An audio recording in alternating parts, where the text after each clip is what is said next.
welcome everyone to the weekly meeting of the Rotary Club of Jonesboro, reigning district club of the year. Hopefully we'll be able to continue that. I'm working on it.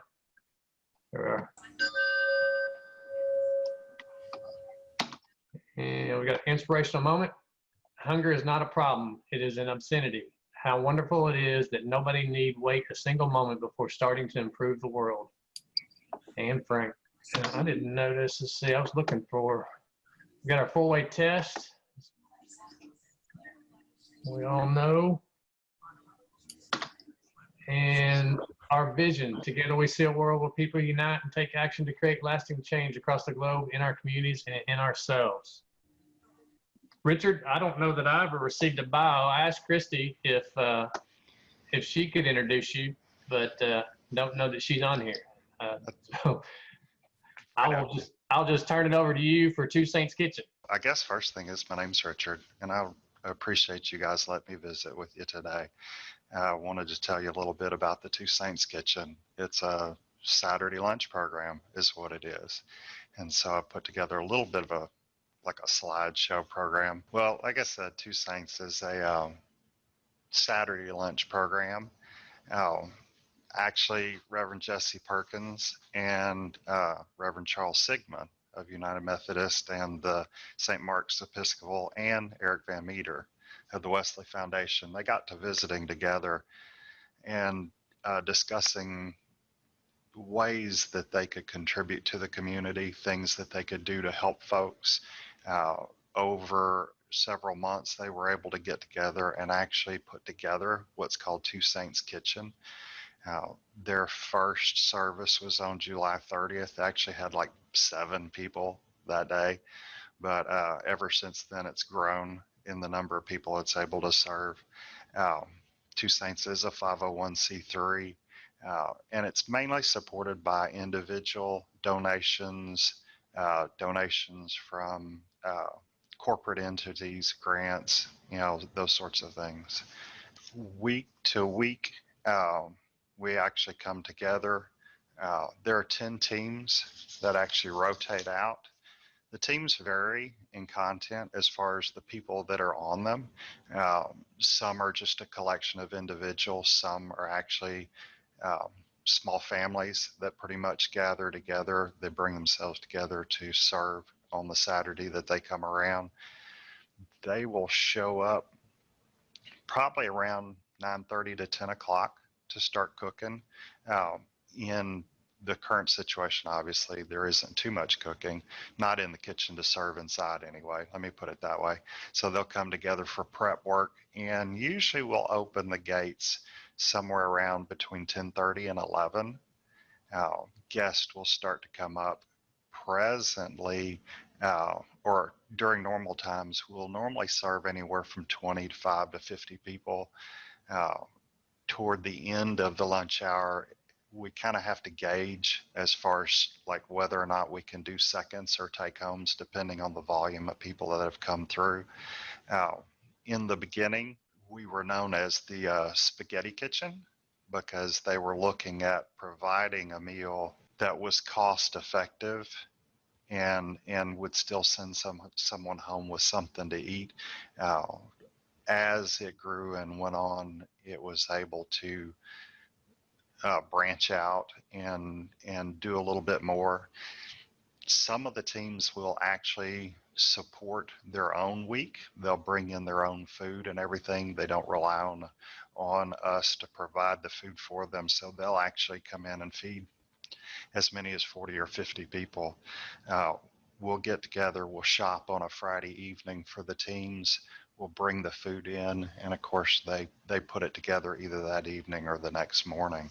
Obviously, just because it's a holiday, it doesn't mean that the kitchen's going to stop serving. It's actually sometimes an opportunity for the teams to come together to put on something a little bit nicer, or to do a theme-based meal. So I think at Halloween, some of the folks are looking forward to doing a Halloween kind of base meal. Christmas time, usually we'll get together, we'll figure out who's going to buy meat, who's going to provide these parts, and then the teams get together and they'll do their particular part, whether it's bring in desserts or sides or those sorts of things, and actually make it a little bit nicer meal than what would normally be done. And I think the folks really kind of enjoy doing that, to do something above and beyond. This last year, Mariah Langford got us connected with the Northeast Arkansas Food Bank, and that's been a big boon for us. We normally get much of our food from Harps. They do a weekly donation, and we still get a good amount of food and stuff from them. But we've also been able to get connected with the food bank, who provides an opportunity for us to be able to buy food at little cost, or there are times in which they give us quite a bit of food for either nothing or next to nothing. So that's really been a blessing for us, simply because there are times in which you are met with unexpected cost, like having to replace a refrigerator, those bits. And so when you have the funds set aside and you're able to replace that without having to scramble around, and ask for that sort of thing, it feels good to know that it's able to kind of support itself. So throughout the year of 2019, we've done just over 3,600 meals and purchased just over 3,000 pounds of food from the food bank, and that's directly from the food bank. So that's not counting some other donation sources. Obviously, this year's been an adventure for us, having to work out how to continue to serve. We weren't about to close, and we were fortunate enough on the teams that we're able to discuss with everyone and find that there are people who are able to, or feel that they can be out on the front handing out meals.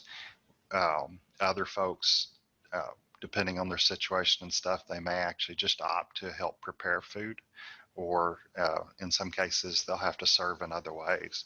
So, but we're really fortunate in that every team still was able to continue to serve. We've needed to be far more aware of the need for gloves and masks and those sorts of things that, I guess in this time, it makes it far more immediate to take these things into account. So obviously we can't feed people in the church itself. So what we've been doing is actually prepping food beforehand, and then we'll set tables up so that when people come up, we can meet them at the gate and actually hand out sack lunches. Sack lunches can vary. It could be sandwiches and chips and fruit and water. A couple of weeks ago, one of the folks actually put together, and you'd have to know some of our teams. Some of our teams are the, I guess, more homemakers. And so they'll actually put together like multiple casseroles and put them in little containers and send them out with folks. So the food that we provide is fairly varied week to week. But we have been meeting them at the gate, handing them the food there, and and just saying, hey, y'all have a great day, sort of thing. That way we don't have folks eating in the church and gathering together. One of the other big changes, and I guess you could say it was a plus, but in a way it was kind of bad. One of the partner agencies that had been working with the food bank had to close, and they were the normal recipient for a Friday donation from Kroger of food. And so we're able to go pick that up. And that's been big for us, simply because a lot of the times we can take that donation and just add little odds and ends, some fruit or what have you, and actually make a pretty good meal out of that. So that's been wonderful for us. So we've noticed that we've had some smaller attendance to begin with. It's starting to crawl back up. Some of it I think has to do with the time of the month. The other is just in the beginning, the expectation that a number of people figured, hey, they'll be closed. And so as word got out and as people became more and more aware, oh, wait a minute, they're still there, the numbers have picked up for us. So right now we've ranged anywhere from the mid-teens to the mid-20s. So I think a couple of weeks ago it was 28. That's been the highest that we've seen since the COVID adventure started. So it's proven a little bit of a challenge, and I can understand, because people come in for a number of reasons, whether they're food insecure or just simply feel, hey, I want to sit with some people, I want to feel welcomed. I mean, you get to know the people that come in with you every week. And so when it's your week up, you're glad to see them again, and they're glad to see you, and you can sit and talk, obviously when you're not serving, but you get a chance to visit with some of your folks. So, and that's nice. Oh,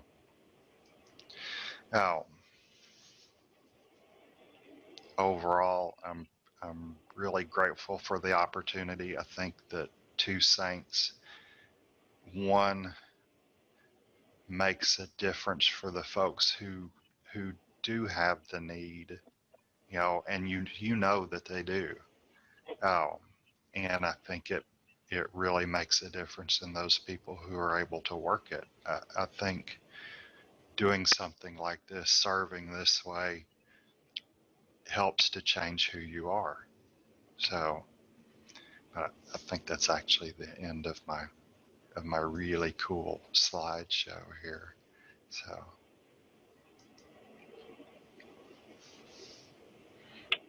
But I guess sorry about the cool headset here.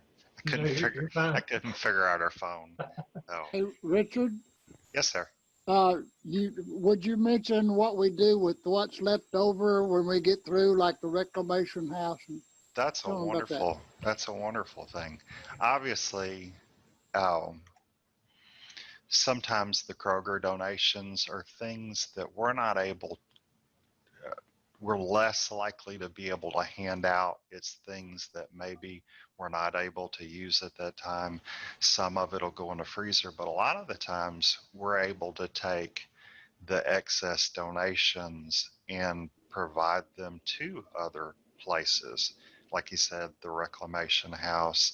Last week's, we were able to give a large amount of foods to Breaking Bonds. So we've got a list of numbers and agencies that we provide to folks. I mean, a number of the teams have particular ones that they say, hey, I'd like to be able to make this donation this week to here. And so it might go to the Salvation Army one week, or, another agency the next, because we do the weekly donation sometimes far exceeds what we need each week. And so you hate to see anything go to waste. You really do. And if you can find somebody, I mean, I've known some of the team leads to actually drive around town checking certain overpasses and corners and the library and places like that where we know that there will be people that are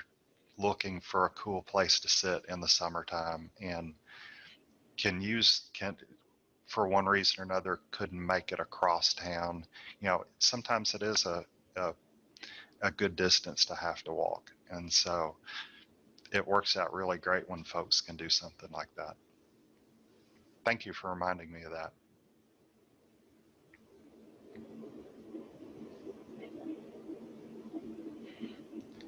Y'all got any other kind of questions, thoughts?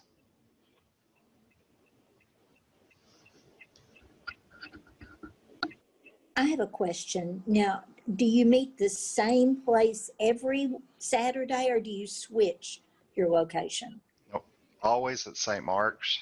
Okay. Oh, yeah. Yeah, we use the kitchen there to cook and obviously clean.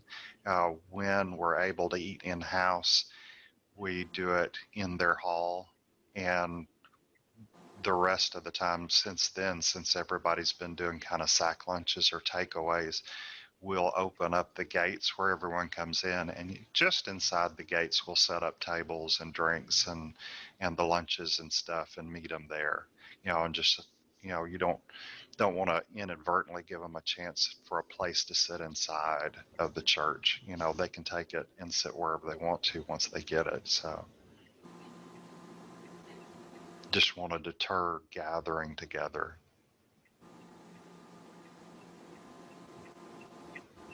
Richard, I had a question sent to me in the chat. Yes, What days are you open? Saturdays, every Saturday. Saturday. Just we do Saturday lunch. They had actually, in their discussions when they were looking for what to do, as they begin to kind of look at opportunities or what was already happening in the community, it became apparent to them that there was kind of a gap on Saturdays. There were more agencies that helped during the week and on Sundays, and there seemed to be fewer on Saturdays.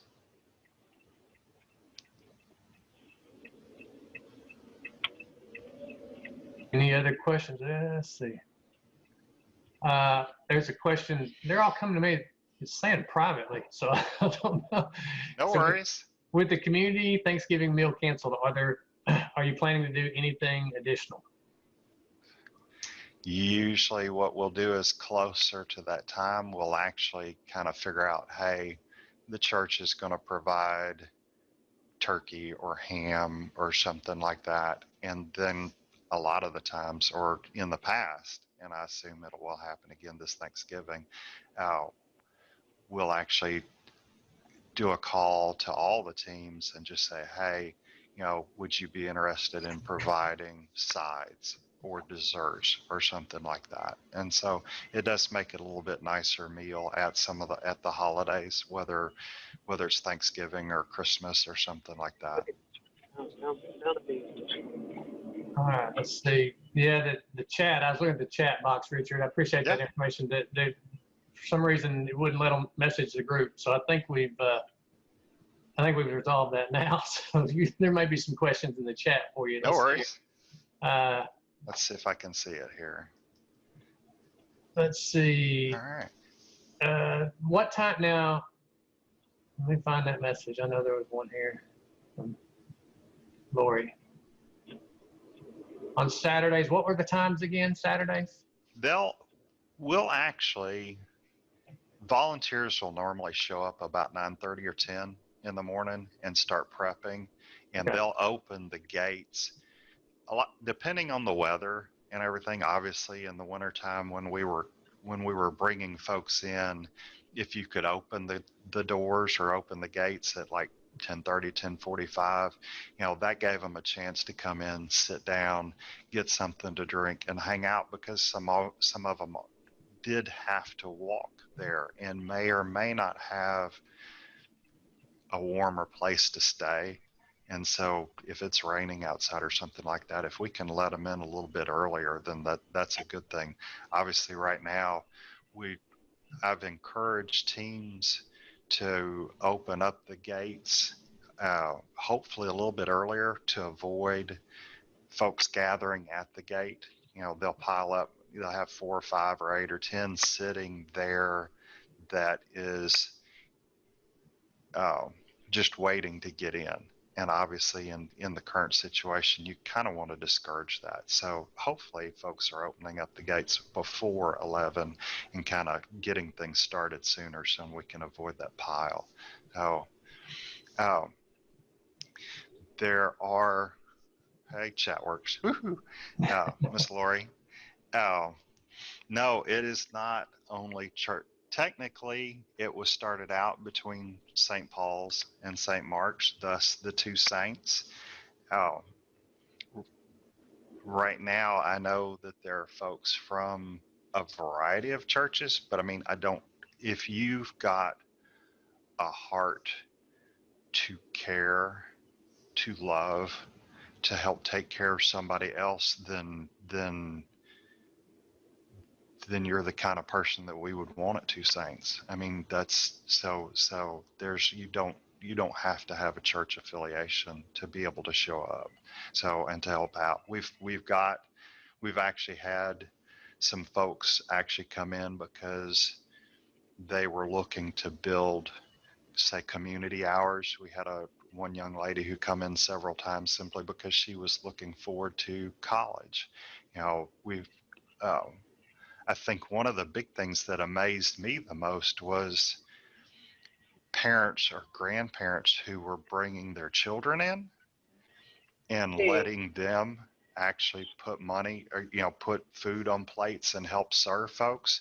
And I can't imagine, really, to me, maybe they don't understand the gravity of it, but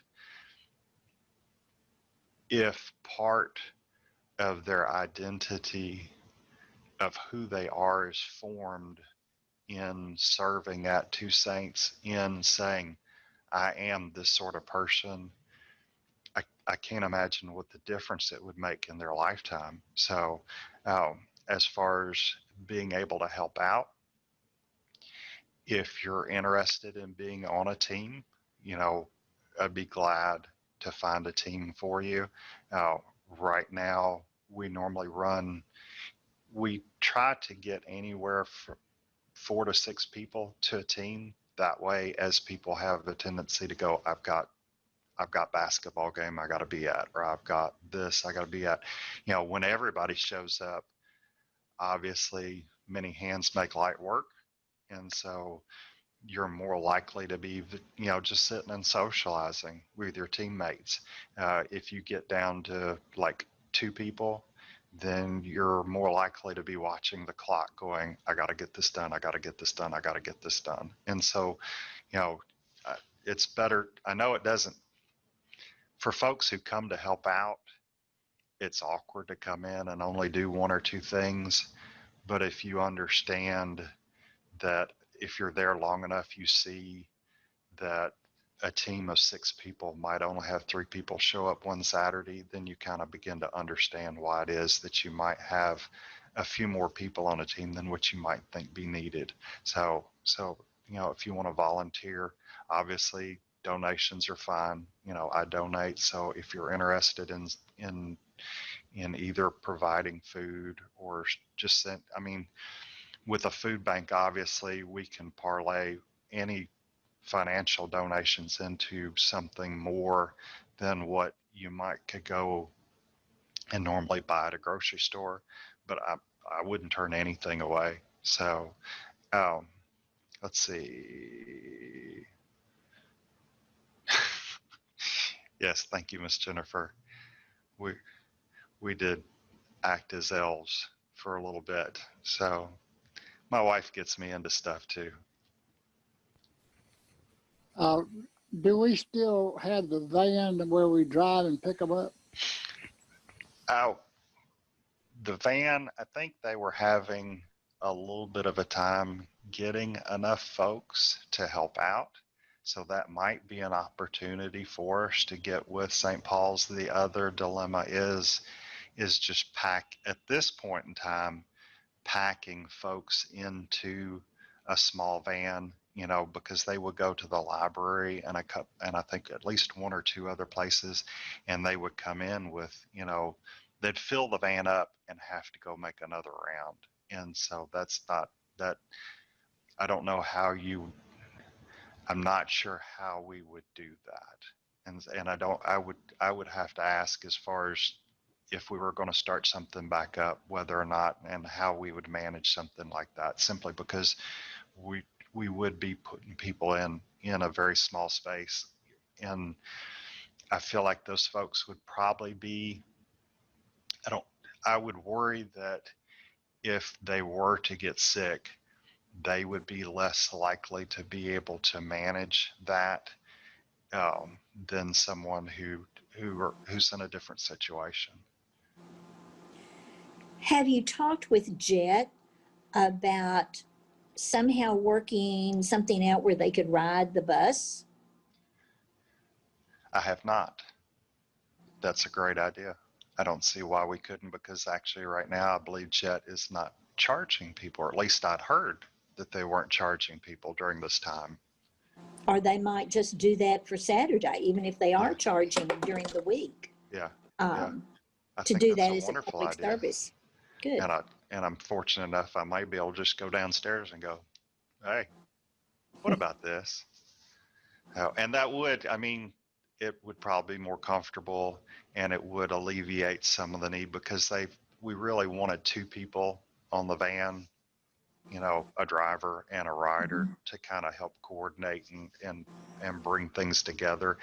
And when you're throwing 2 people in on something like that, it doesn't take long to bring together a pile of folks. So I will sure ask. Good, thank you. Thank you. Well, I want to thank you for your leadership, because what you do is fantastic, and we need a good leader like you. So thank you so much. I appreciate it. I'm just glad to be able to help out.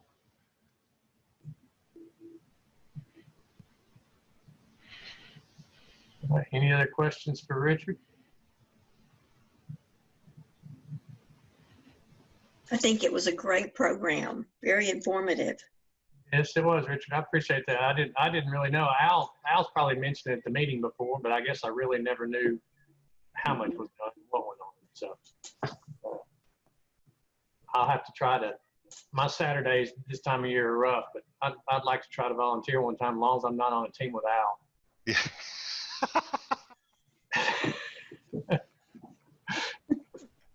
I can arrange that. Oh, if y'all are interested, do I need to send you something, some way of contacting me, or do I just announce contact information here? What do you prefer? What would work better for y'all? If you want to announce it and then send me something, that'll work. Yeah. As well. Okay. If probably the most reliable way, it would be to email me. And obviously this is going to be a work email, but it's the only one that I check regularly. It's Owens, ROWENS @CUSI.com. So it's ROWENS @CUSI.com. And my cell number is 870-316-2892.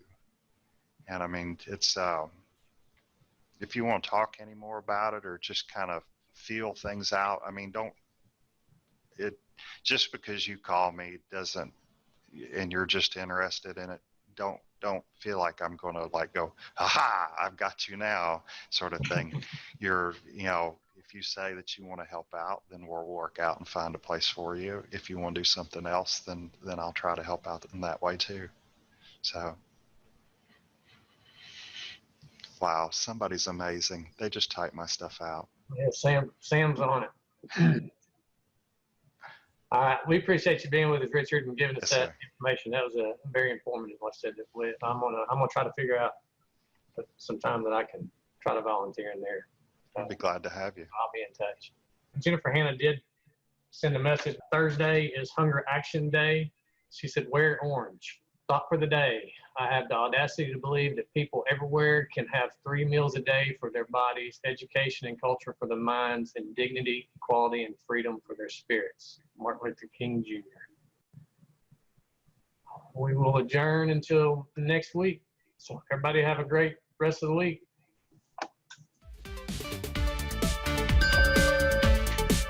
Good meeting.